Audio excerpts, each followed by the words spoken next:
September 11th, when this incident happened, I was actually home in bed. I'd gotten done with my shift. I was working midnights at the time, and I'd received a phone call. And turned on the news, and turned on CNN and saw the replay of the first plane hit the tower. And it was really rather surreal because nothing like that's ever happened in my lifetime.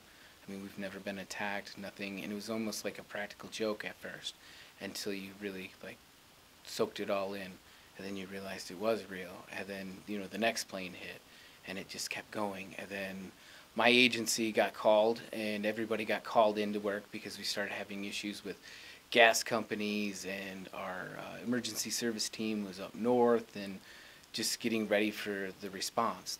Granted, we're in Mount Pleasant, and not a lot of bad things happen in Mount Pleasant, but at that point I don't think anybody knew what could happen next, because nobody ever anticipated something like that happening to us. I remember my parents called. They were in Florida, and they called to make sure that I was okay. I know that probably seems strange, but I guess your mom always worries about you. And, I was fine, and she said, oh, I guess you'll have to go to work. And then I just remember working a very long day and just talking with the other officers, can't believe that this is happening to us, and what's going to happen next, and what do we do, and how do we prepare and protect ourselves. Afterwards, I did. After a couple of days, you start to think about how you would respond, and you start hearing the stories about heroes who ran up, 30 flights of stairs and escorted people down and go back to get more, then the tower collapsed on them. In fact, it made me think about it a little bit the other day. I was watching ESPN, and they had a story about a civilian who was getting people down and walked them down 40 flights of stairs. And, you just wonder, if that was you and put in that situation, could you act that calm, that cool, if something like that happened here? And you'd like to believe you could.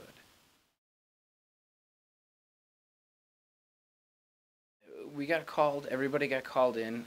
We had a lot of problems with traffic. Everybody was making a mad dash to gas stations, getting as much gas as they could. I'm not exactly sure why. I'm sure maybe some of the folks from the gas shortages of the 70s, maybe that was part of it. Traffic got very congested on Mission. I think people panicked. Again, in my lifetime, 36 years of being live, nothing like that ever happened around here or around the United States. And I don't think people knew what to do.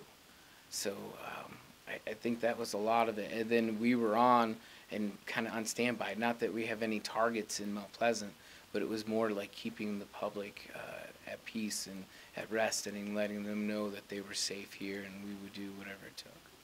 Very confused, a lot of disbelief. People didn't know what to do, what was coming next, were we going to get attacked again?